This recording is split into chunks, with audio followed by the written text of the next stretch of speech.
mo? Yan ang pipili mo? Ito to. Yan ang pinipili mo? Mm. Yan, sigurado ka? Oh. Baba mo? Baba mo konti.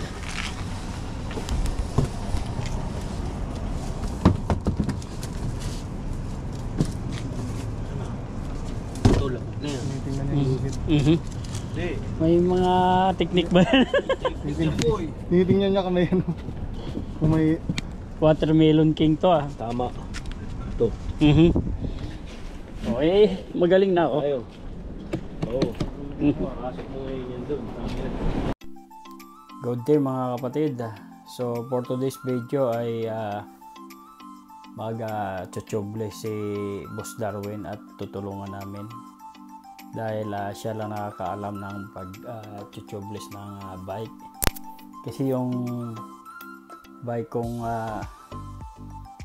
Santa Cruz Heckler ay laging lumalambot yung gulong dahil kukunti yung slime na nilagay. So dadagdagan yung slime tapos i-retape, then dadamihan yung slime niya. So panoorin nyo na lang po kung paano gagawin para sa mga pag may bagong kayong bike at gusto nyong i-tubeless. So ma-tubeless nyo na kayo lang. Ayan. So si Boss Darwin kasi ang nakakaalam ng lahat at siya yung marunong magkalikot, magkutingting ng mga bike.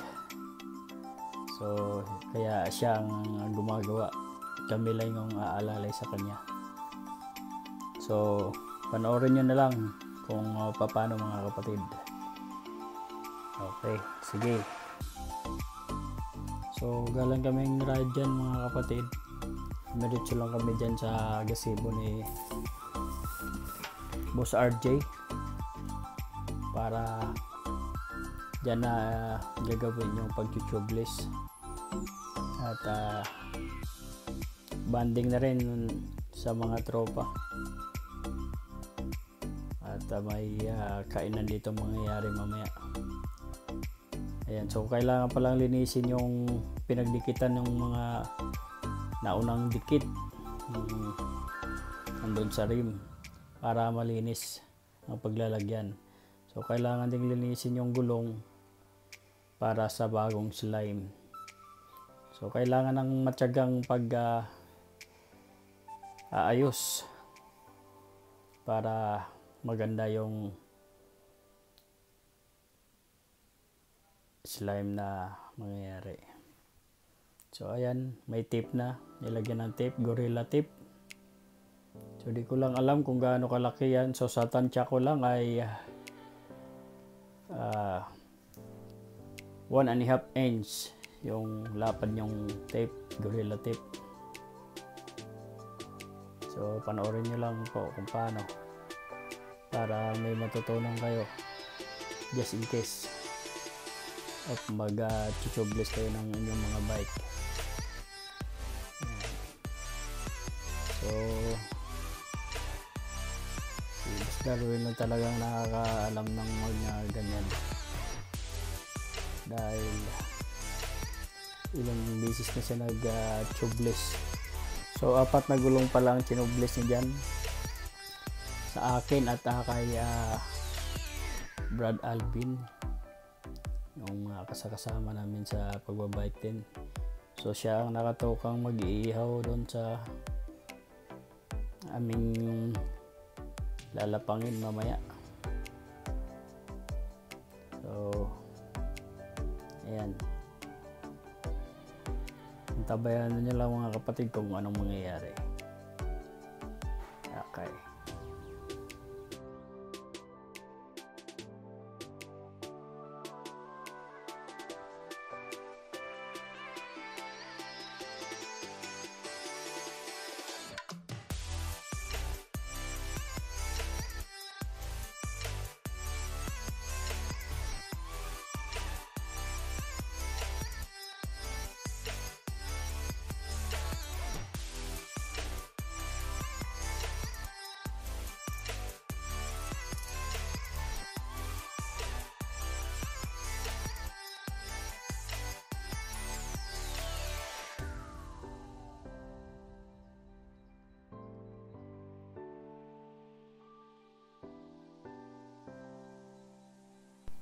kung may magtanong na magkanong bayad sa kanya sa pagpa-tubeless.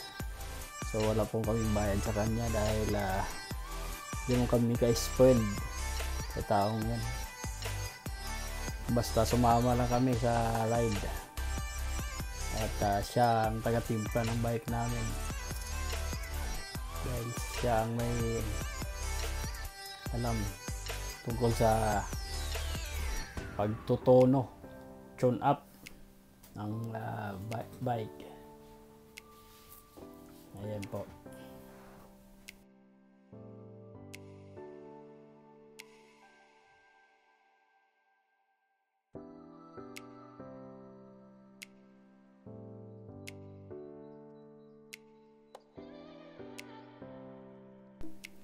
So ang ginagawa namin ay tingin-tingin sa kanya kung paano niya ginagawa at punas-punas, hawak-hawak. So ganoon lang ang papel namin dito. Ayan. Pag may paabot, yun, aabot namin. So ganoon lang ginagawa namin.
So yung slime pala ay naluan ng windshield washer ni Boss Darwin ng may minus 40 degrees Celsius, just in case of gamitin mo sa malamig yung bike or may snow, di titigas yung slime sa loob ng gulong. So luto na yung barbecue. It's it mga kapatid. Kung may kanin kayo dyan, kumain na rin kayo, sabayan nyo kami. So ayan, break time muna. So after ng break, balik ulit si Sister Rin sa pag-gagawa namin mga gulong ng bike. Ayan po.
So okay, ayan. So tapos na yung akin. Isasunod naman dyan kaya Alvin.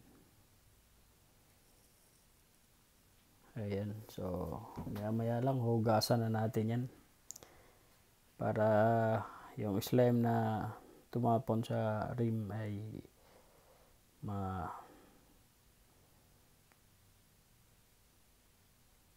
matanggal. Ayan. So ready to ride na ulit yung bike na yan. at punong-puno ng slime yan.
So may biglang dumating na tropa na biker, si Ching. Biglang nagpatulong sa kanyang gulong. So naglagay din siya ng slime, kaya lang kulang. So dinagdagan dyan, nahirapan sila maghangin. Dahil sa patbag siya, o kailangan compressor ang gamit niyang paghangin yan. So inayos na muna ni Boss Darwin yung kanyang pito dahil maluwag. So pinalit yung pito ko na bago sa kanya. So ayan.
So kailangan lang ng mahabang pasensya at tiyaga tong gawain na ito dahil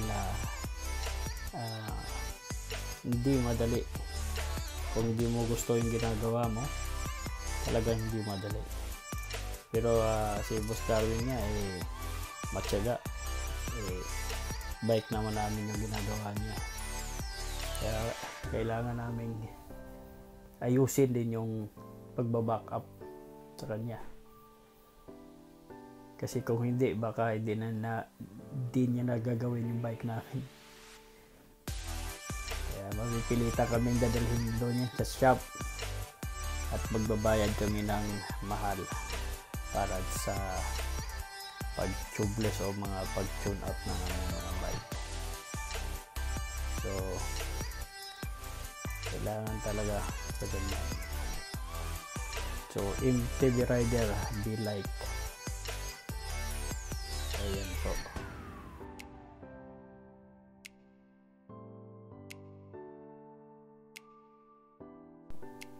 So yung prosesong yan ay inabot ng 3 to 4 hours kasama ng mga kwentuhan ng walang kwenta para may mapag-usapan lang. Ayan.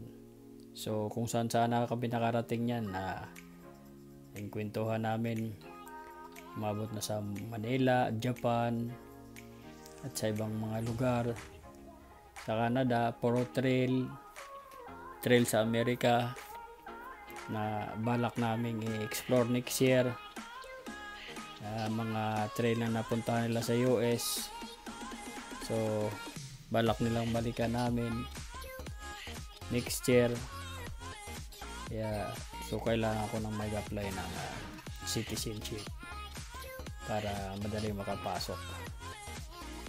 So medyo natagalan nga pala kami dito kay Alvin dahil mahirap tanggalin yung gulong niya sa unahan dahil nag-stuck. Pinasok yata ng tubig. Okay. So ilagyan na ng langis para sa susunod na pagtanggal ay hindi smooth na, hindi na matigas. Okay.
So nahirapan ipasok yung huling gulong dahil may pumindot sa brake. So nag-lock yung disc brake niya sa hulihan. So kaya inayos. So ayan.